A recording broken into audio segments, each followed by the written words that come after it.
Дорогие друзья, это совместный эфир мой и Дмитрия, американского блогера, белорусского происхождения, автора 2 каналов «Америка без прикрас» и «American Truck Business».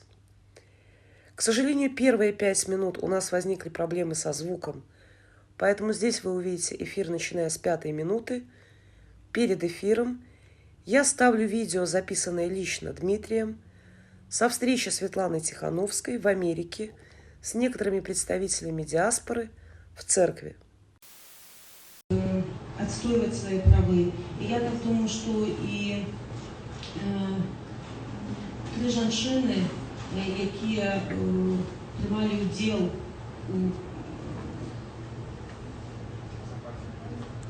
В чем удел принимали-то, бля? не знаю, так, это так само было вельмі важно, это был вельмі важный посыл для белорусов, что не только мужчины могут принимать удел в политике. Вам не мешать охранять, блядь.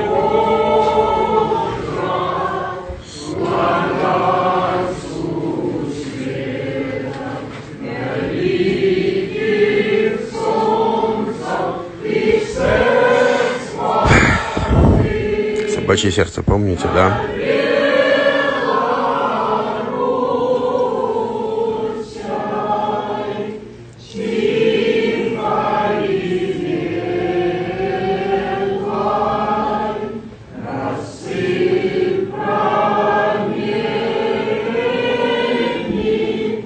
Она не поет, слов не знает.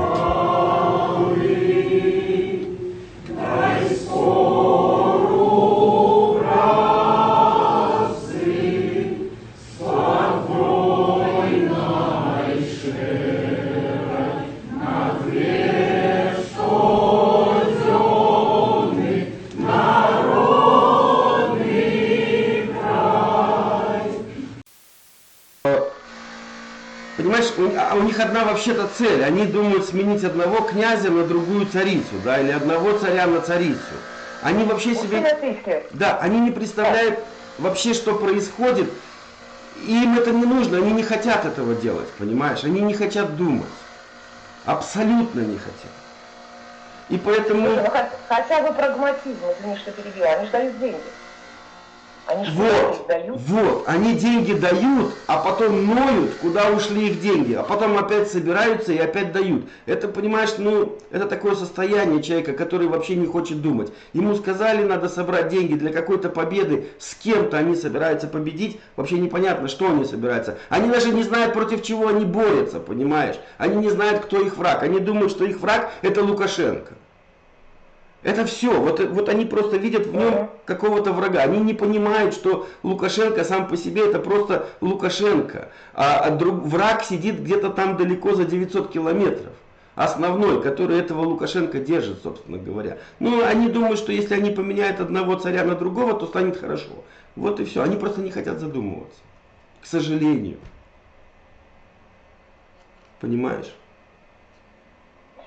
Я понимаю, я это вижу и в стране, да. Смена одного гауляйтера на второго, это все понятно. Да. Слушай, вот эта вечерковская пропаганда, да, такая, она работает и на диаспоре хорошо? Она есть там? Да.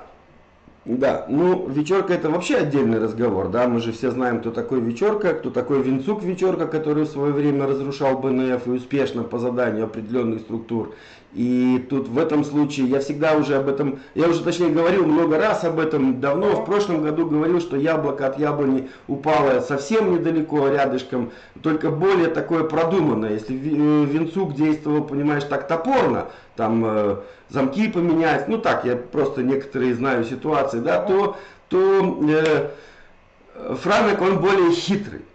Он более продуманный. И да, конечно, они работают, они промывают мозги. Собственно говоря, им даже мозги-то промывать сильно не нужно, потому что здесь очень много людей как раз-таки с промытыми мозгами. Поэтому, знаешь, им достаточно просто что-то говорить. Вот они увидели, что Тихановская встретилась с Байденом, и все, они поплыли. Они даже не понимают, что это за встреча была, о чем она была. Главное, что была.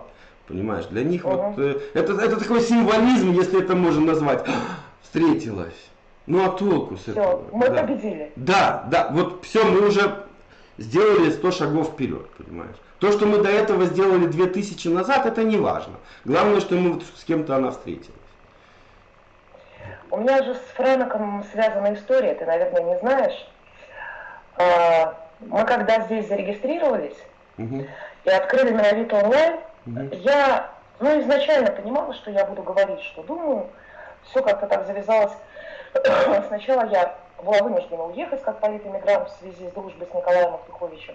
Угу. Здесь мы сделали фонд волонтерский «Белорусский Майдан». Потом сделали Minovito онлайн. И буквально после нескольких видео нас запостил Рома Скрытин, а Франк на него подписан. Угу. И я первый раз, я же не медиаперсона была до этого, и плюс я понимала, что такое штабы. Я понимала ситуацию с начала ее возникновения, с весны 2020 года. То есть она для меня была абсолютно очевидной, пока еще находилась в Минске. Что это, для чего, почему там и так далее. Так вот, все мои друзья здесь, журналисты, просто знакомые, получили в личку от Франока гадости про меня. Все им. Абсолютно.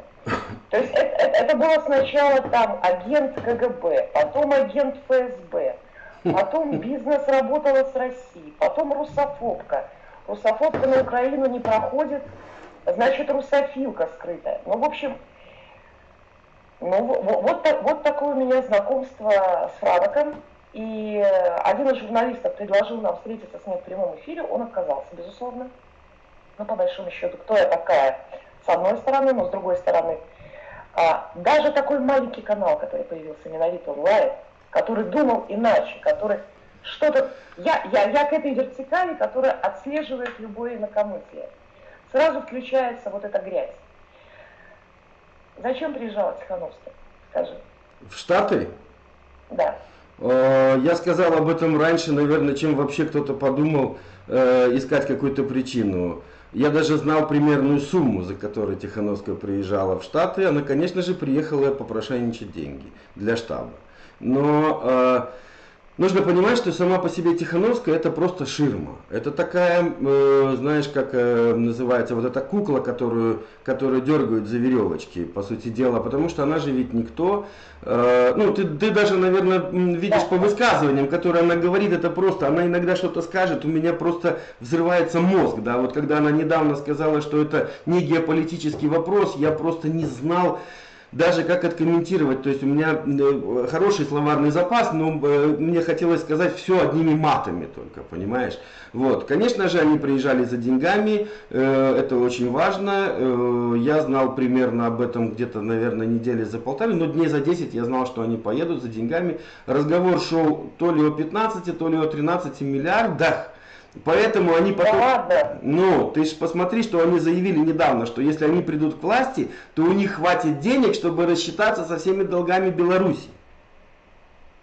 Ну. А я вот это пропустила, ты знаешь. Я знала только про 30 миллионов гражданскому обществу.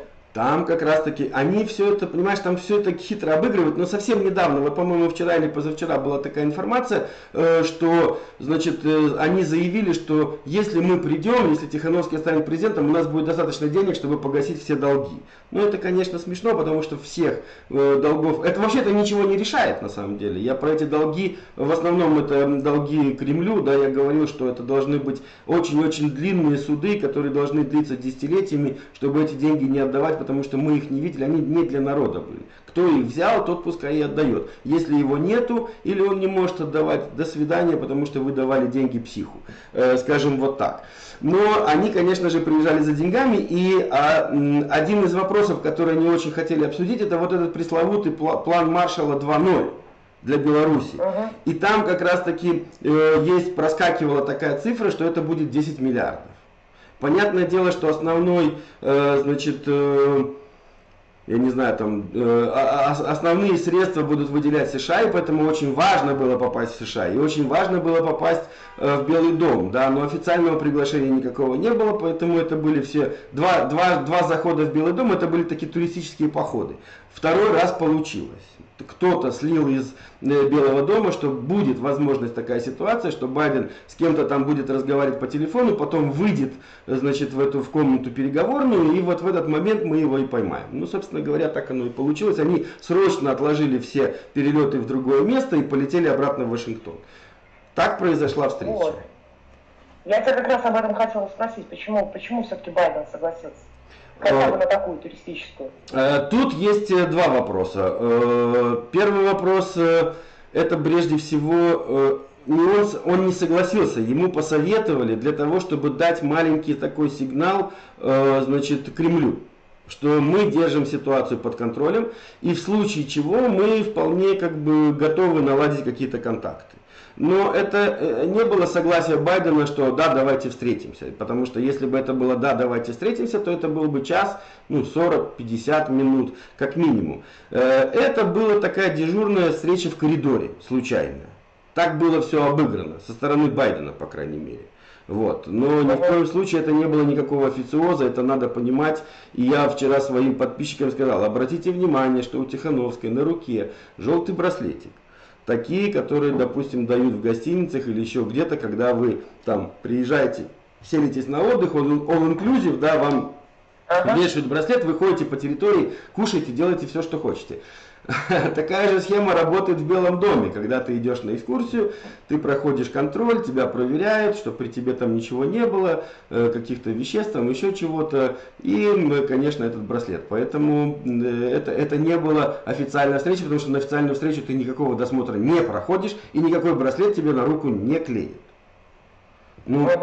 Ну, представь, если официальная встреча, кто-то, скажем, из политиков, Меркель встречается с Байденом и ей, значит, цепляет на руку браслетик, да? Нет, это смешно. И я думаю, хоть как-то бы это было отражено, там, я не знаю, на сайте Белого дома где-то, а не просто в Твиттере, в качестве там короткого сообщения. Ну, если вы говорите, что это была совершенно случайно подстроенная встреча со стороны Байдена, это было как предупреждение, такой звоночек Кремлю, что, ребята, мы держим ситуацию под контролем. Там есть недовольство администрации Байдена неисполнением Кремлем тех договоренностей, которые были достигнуты на переговорах, маленькие договоренности, которые все-таки были достигнуты. И поэтому решили, так сказать, тактично постучаться в дверь, показать, что мы все знаем, мы все видим. Тем более, что ты знаешь, что сейчас Конгресс отклонил, значит, заморозку вот этих санкций, да, то есть Байден хотел их, значит, скажем так, убрать, да, но не получилось, потому что, значит, проголосовали против, там, 227 голосов, по-моему, против 216, ну, что-то, в общем, такое. Поэтому я думаю, что все же здесь вот такой вот вариант. Со стороны Тихановской или штаба, скажем так, Тихановской здесь ни при чем, это, конечно же, какая-то победа, но на самом деле это ложная надежда такая, очередная, понимаешь? И поэтому... Ну, штабы умеют использовать все ради пиара. Да. Мы это видим в течение года. Это же не теплая ванна, да, белорусских СМИ, которые отвечают, заранее облизывают штабы. Есть ли реальное какое-то отражение ситуации? Ну, Тихановская же там наговорила уже и про отсутствие геополитического вопроса, и о готовности взаимодействовать с Российской Федерацией, и о нейтралитете, но обычная, скажем, мантра-песня. Оценивается ли это как-то СМИ? Ну, пока я бы сказал так, что пока американские СМИ выжидают. Ну, то есть где-то какие-то сообщения, но они совсем абсолютно нейтральные, в общем-то, ни о чем. Я думаю, что ждут, пока она, значит, улетит. И пройдет какое-то время, будет, конечно, какой-то анализ, но я предполагаю, что, говоря просто простым языком, ее разорвут. Пресса американская ее съест. Когда разберутся во всех, когда 1000 раз переведут то, что она здесь говорила, то я думаю, что уже возникли вопросы, зачем ты сюда приехала, если у тебя как раз таки не геополитический вопрос. О какой свободе ты говоришь, если ты все время делаешь реверансы в сторону Кремля. Это уже есть, это уже было. Но я думаю, что это получит продолжение, я думаю, что здесь жестко обойдутся с ней. Она просто об этом, она просто этого не понимает. Я поняла. А встреча в церкви. Я знаю отношение глубоко уважаемого мной и всем каналам Миновита Зенона Поздняка к этой ситуации. Как она вообще произошла именно в этой... Как это случилось? Зенона не было в этот момент, понятно. Если бы был что-то иначе. Я думаю, что если бы он был, то встречи в церкви в этой не состоялось. Ее бы просто не было. Я даже могу предположить, но это лично мои предположения, что когда он вернется, получат, конечно, все. Вот. Но понятно, что руководитель, да, этой церкви, не самой этой церкви, а вообще, значит, вот этой автокефалии белорусской, сделал тоже сейчас такой, знаешь, такой, типа, что... Ну, я не знаю, на что он надеется. Неужели он на самом деле думает, что Тихановская придет к власти и каким-то образом, значит, белорусская автокефальная церковь вернется назад в Беларусь? Я думаю, что вот только в эту сторону был сделан какой-то такой шажок, но не знаю. Не знаю даже, поедет ли Зенон после этого туда вообще. Хотя, конечно же, поедет, потому что там будут устанавливаться бюсты. И я думаю, что он как раз к этому времени там будет. Но разборки будут. Я не знаю, насколько это будет серьезно, насколько с кем там будут разговоры. Это не будут разборки какие-то, так как я говорю, да, но скорее всего, что вопросов будет много. И прежде всего у Зенона вот ко всем этим людям, кто там принимал участие в организации этой встречи, скажем так. Ну, мне кажется. Часть диаспоры все-таки, я думаю, что понимает ситуацию, потому что у меня, скажу тебе, есть чат подружки моей, такие сябры КХП БНФ, которые находятся в Нью-Йорке. Мы с ними общаемся и обмениваемся информацией.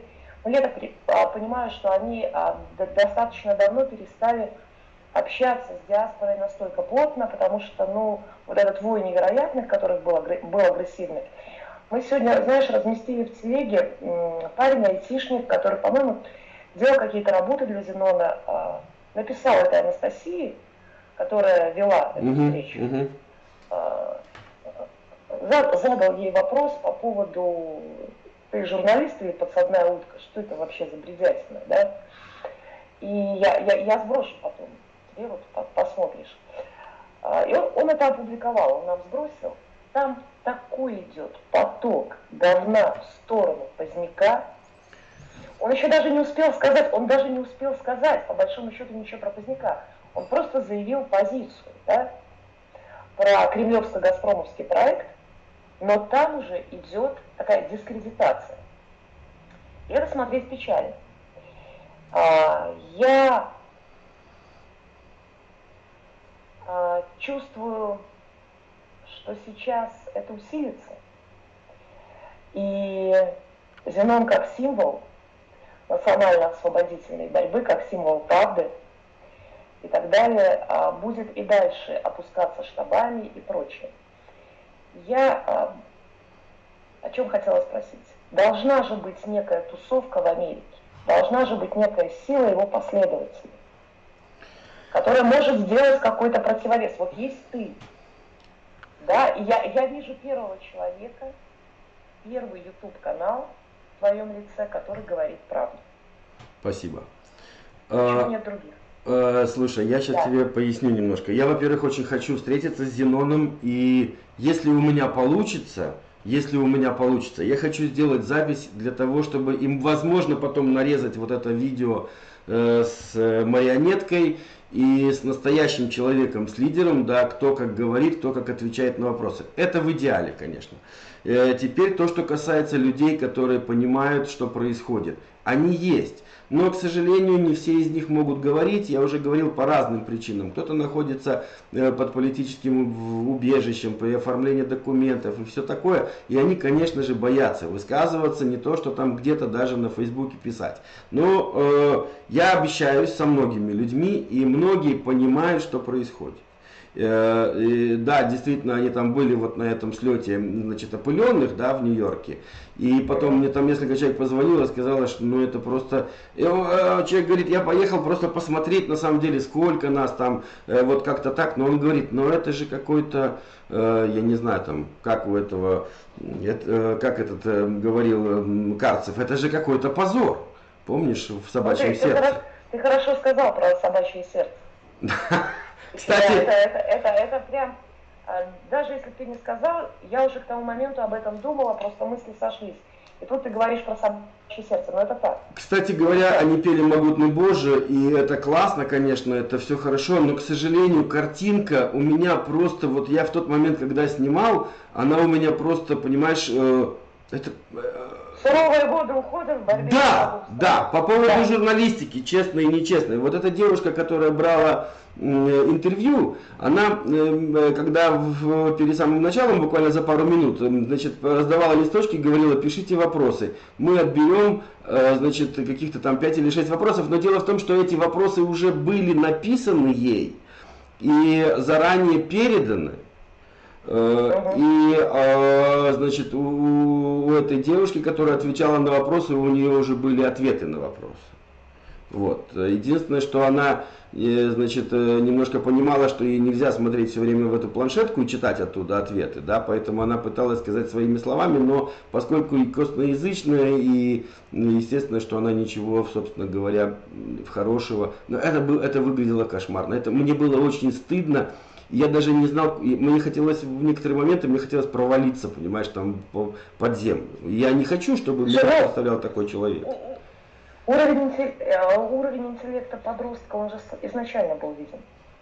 Да. Он изначально был виден, и я тебе скажу, что я была очень удивлена, находясь еще в Минске, когда люди, которые оказались мне там, ну, с приличным интеллектом, пошли за этим.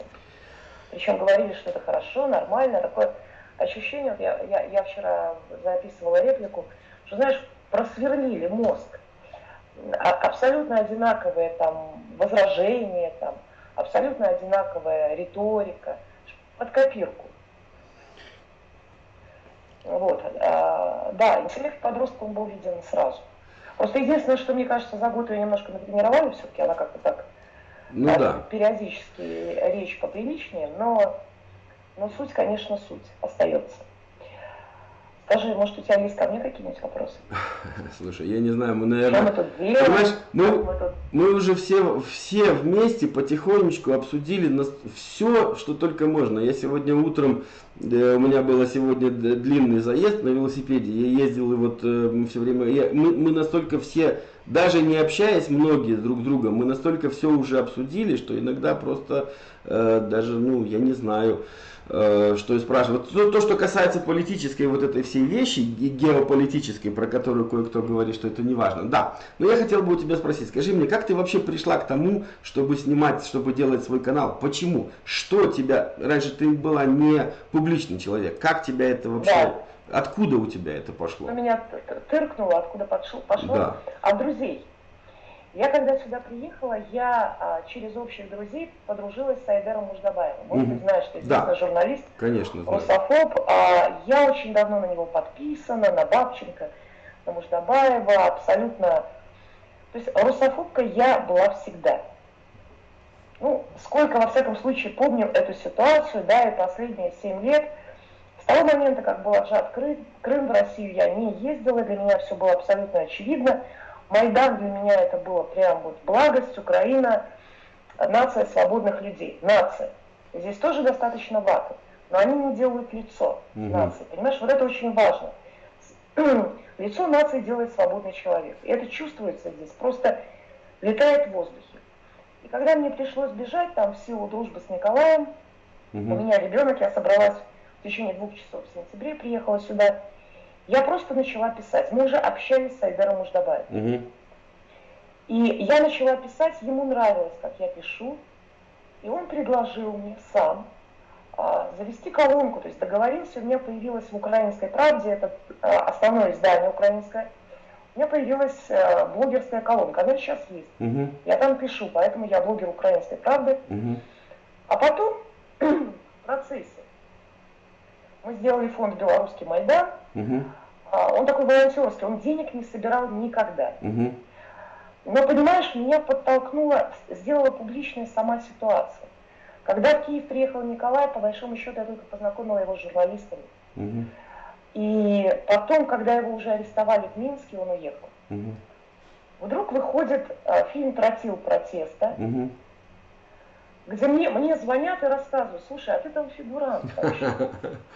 Представляешь, я начинаю смотреть, а оказывается, что фонд «Белорусский Майдан» там собирал деньги на оружие, поставляли из Украины в Беларусь, там показывают пачки долларов, евро, ну и, естественно, само название «Белорусский Майдан», его, кстати, подсказал Айдар Муждабаев. Угу.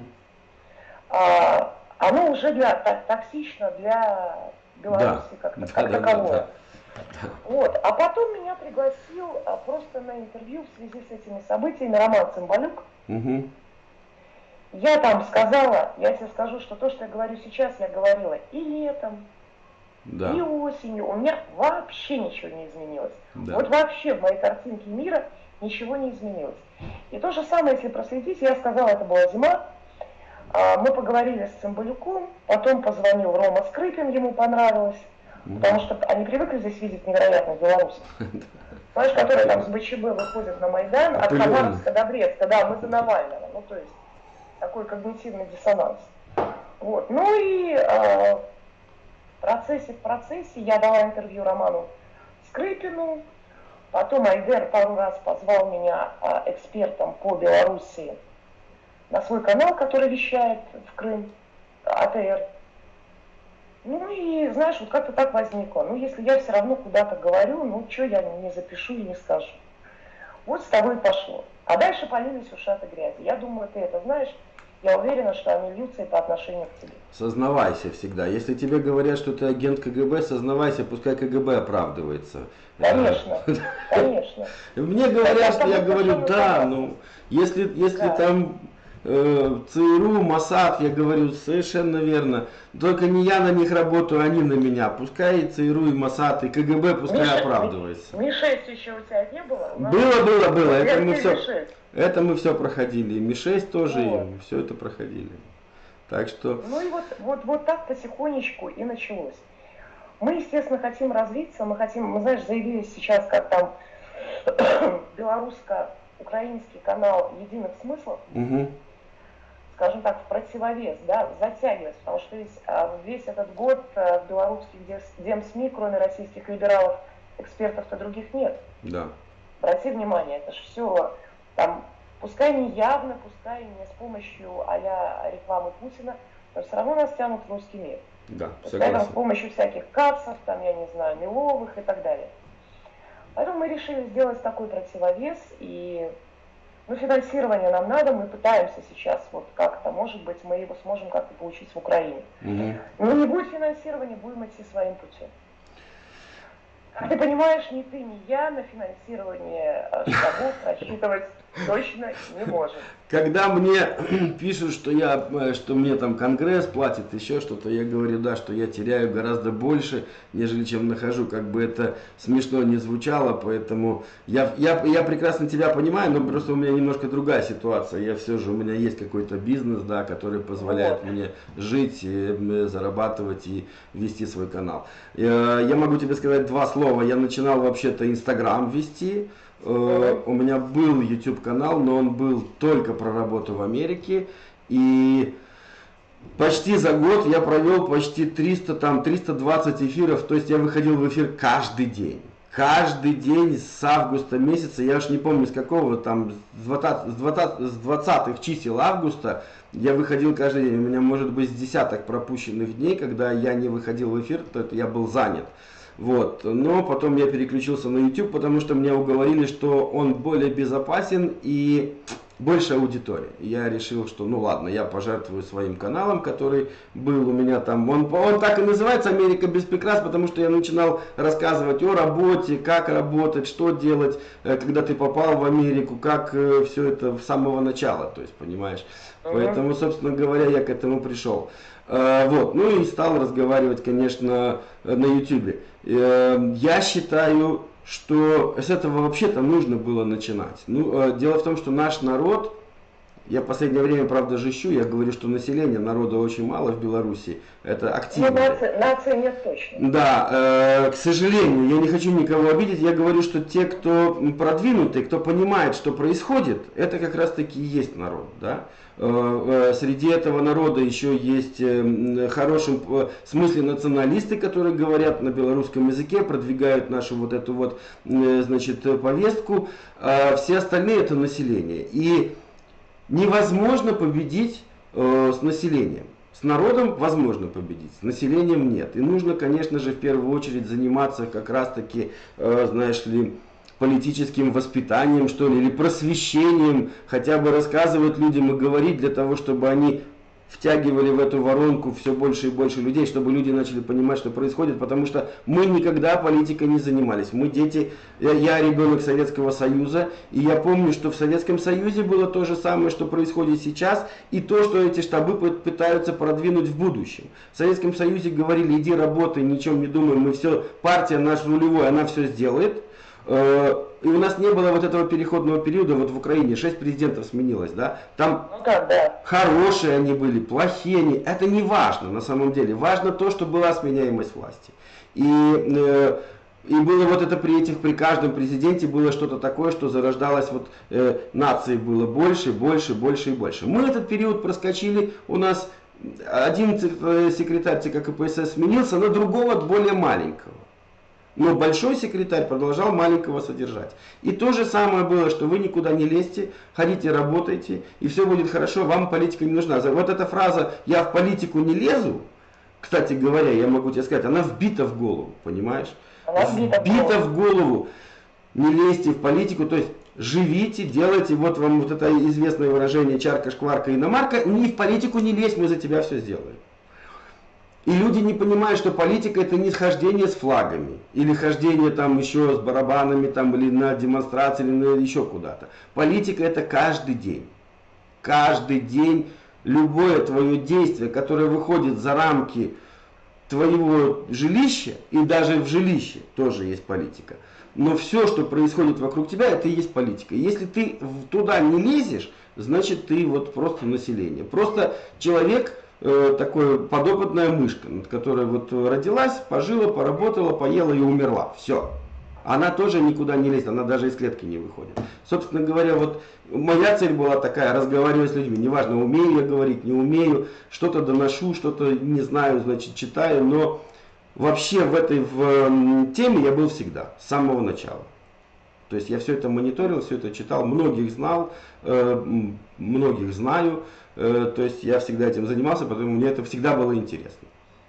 Вот так вот. Вот видишь, сейчас же открытое информационное пространство, да, и обрати внимание, многие читают одни и те же источники. Просто картинку мира для себя составляют другую. А вот та картинка мира, которая вырисовывается, она уже зависит от внутренней свободы. Либо она есть, либо ее нет. Так вот, людей с внутренней свободой, к сожалению, в Беларуси, естественно, благодаря лукашенковской, путинской системе, их очень мало. Либо они находятся во внутренней эмиграции, потому что ни во что не верят. Я знаю людей, которые сидят сейчас в Минске и видят ситуацию, как мы с тобой.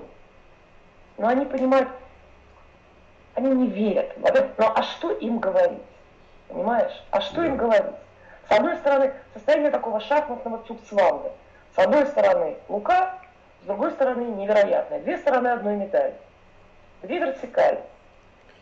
Да, борьба интересов, с одной стороны Путин, с другой стороны Лукашенко, эти как продукт того и другого. Поэтому то, что мы с тобой не начали это делать, я рада, что мы сегодня пообщались, очень рада. Взаимно. Я думаю, что это будет продолжаться, а может быть подумаем еще о чем-нибудь интересном. Взаимно, да. Вот. Да, я к тому, что, знаешь, есть банальные вещи, я иногда впадаю здесь в отчаяние, бывает, когда особенно гадость льется и понимаешь, что никому не нужно, или заходишь на сайты, на какие-то чаты невероятных и читаешь весь этот бред, и, кажется, опускаются руки. И мне всегда Рома здесь напоминает вот эту историю по поводу камушков, которые расходятся вокруг них Ну, ты понимаешь, что я имею в виду. Да. Правду говорить легко и приятно. И если не сегодня, то завтра ее услышат.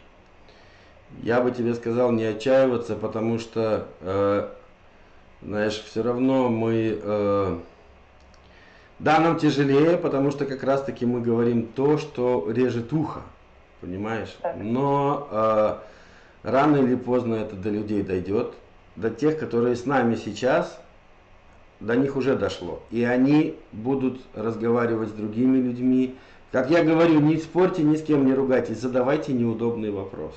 И пускай они ищут на них, пускай они вам отвечают на неудобный вопрос, а когда не смогут на него ответить, даже сами себе, пускай придут к вам за ответом. И вы тогда ответите так, как нужно, ответить на этот вопрос. Так, как действительно. Поэтому не отчаивайся, это у всех бывает. У меня тоже бывает, когда вот я иногда зайду, что-нибудь почитаю, думаю, зачем я это все делаю? Нахер все это надо, да? Я, собственно говоря, живу в свободной стране, я неплохо живу, неплохо зарабатываю. Зачем мне это все? Почему я должен? Многие же пишут, живешь там у себя и живи, мы тут сами разберемся. Особенно опыленные. Когда я батька это пишет, никаких претензий, я все прекрасно его понимаю, да, там я батьки, я матьки, это все нормально. Но когда пишут опыленные, я думаю, зачем? Этим людям ничего не надо, они просто, недалекие, понимаешь, поэтому не отчаивайся. Ну, они потом тоже начинают. Я еще говорю такую важную вещь, не знаю, слышала ты или нет, что когда вы пишете мне гадости, когда я что-то скажу, это нормально. Когда проходит время и случается так, как я вам говорил, вы же не придете назад и не попросите прощения. Вот, хотя бы станьте перед зеркалом и попросите прощения у самого себя, если у вас это получится. Поэтому не отчаивайся. Я думаю, что победа все равно будет за нами. Нормальная, правильная победа с правильным... Я даже не хочу говорить этого слова, понимаешь, лидер мне уже вот тут вот. Мне, понимаешь, вот что я сказал про Поздняка, что есть человек, который готов взять ответственность. Не лидерство, не президентство, там, не какое-то там еще кресло. Есть человек, который может взять на себя ответственность за страну и за народ. Есть такой человек, есть страна, не хватает народа, к сожалению. Поэтому ждем. Поздняк, кстати, недавно сказал, что работаем спокойно, не торопимся, не истерим, делаем спокойно свое дело, готовимся к тому, чтобы все завершилось так, как мы считаем нужным. Так, как должно быть в нормальном государстве. Совсем недавно, по-моему, дней 6 назад. Я читала. Да, поэтому я думаю, что не отчаивайся на самом деле. Преврати это в свое хобби, и все будет хорошо. Я вот тоже хобби сделал. Ты в Америке. Я еще прохожу такой, знаешь, сложный мигрантский путь. Не забывай. То есть, когда у меня был бизнес там, и сейчас все накрылось медным тазом, я занималась туризмом, у меня была своя компания. Вот, и, естественно, там нет доступа к тому, всему и так далее, а я с ребенком. Поэтому вот эти нюансы, они тоже понятны. Ну что, Дим, я рада. Я тоже очень рад, что ты меня позвала. Я надеюсь, что у тебя получится хорошее видео, ты его склеишь. Я уже вижу, что оно хорошее. Дай мне, пожалуйста, знать, когда ты его сделаешь, я у себя поставлю ограничения и сбрось мне, пожалуйста, все свои, описания всех твоих этих... Ведь тебе не обязательно ставить ограничения, делай как хочешь, можешь в свободном доступе. Аккаунтов, я не знаю, просто не совсем красиво, потому что это была твоя инициатива мне. Нормально, не страшно. Окей, я еще хочу тебе сказать, я подпишусь на тебя, потому что я в один момент от тебя отписался, меня просто вырвало мозг некоторые люди, вот, но я обещаю тебе, что я сегодня это сделаю, я подпишусь на тебя, я думаю, что мы будем друг друга приглашать, будем разговаривать даже между собой очень важно для тех людей, которые находятся внутри страны, чтобы они понимали, что ничего не закончилось, что мы продолжаем, бороться мы продолжаем, даже если это идет вразрез с нашими личными интересами, мы продолжаем все равно что-то делать, вот, я думаю, что это очень важно. И спасибо так. тебе большое. Спасибо тебе большое за твоих спикеров. У тебя, кстати, интересные спикеры, мне они очень нравятся. Некоторые я вообще просто заслушиваюсь, по 2 раза слушаю. Вот, да, буду учить больше белорусский язык, потому что мне 2 приходится учить сейчас, поэтому, знаешь ли. Английский? Да. Английский учишь? Английский, да, я хожу сейчас на занятия, надо еще и белорусский начать учиться где-то онлайн, поэтому... Ну, вот. видишь, мы дети совка, конечно, нам сложнее. Я здесь стараюсь сейчас дома говорить с друзьями по-белорусски, но я прихожу в студию, здесь украинский язык. И я чувствую, что у меня уже появляется, знаешь, есть так суржик в Украине, тросянка в Беларуси, да? А здесь такая помесь украинских и белорусских слов. Это классно. Я чувствую вот что-нибудь... Да, вот, и, видимо, итог у меня будет таким вот, смешанным таким. Вот то, что у тебя будет смешанное, будет позволять тебе разговаривать вообще в половине европейских стран. Ты будешь приезжать там, что в Словакию, что в Чехию, говори вот на том, что смешано, и все тебя будут понимать. Кстати, я тебя перебью, извини, мне в первую, наверное, месяц моего пребывания в Америке очень помогло знание белорусского языка, хотя бы на том уровне, на котором я владею, потому что экзамен на драйвер лайсенс, на права у меня принимала словачка, на канадской границе мне попалась чешка, с которой я более-менее смог объясниться. Если бы это был кто-то англоговорящий, то это было бы труба полная, поэтому знание языка очень важно на самом деле, а тем более своего родного, надо учить. Это безусловно, это безусловно. Это есть, язык это наша основа, это то, на чем, кстати говоря, строится все остальное. Нет языка, нет народа, к сожалению. Видишь, в Украине это понимают. Да. В Украине это понимают. Друзья, подписывайтесь и туда, и сюда, не забывайте. Да, ребята, подписывайтесь на канал Миновито онлайн, становитесь спонсором, они, ребята, развиваются. Они как СМИ, это очень важно иметь СМИ свободные для того, чтобы, люди начинали думать, видели это, понимали, что происходит, поэтому рекомендую, подписывайтесь, заходите в гости, ставьте лайки, пишите интересные вопросы, интересные комментарии. Спасибо всем, Алена, тебе огромное спасибо, что ты меня пригласила. Спасибо. Я думаю, что мы будем на связи. Живи Беларусь. Живи Беларусь, слава Украине. Пока. Пока.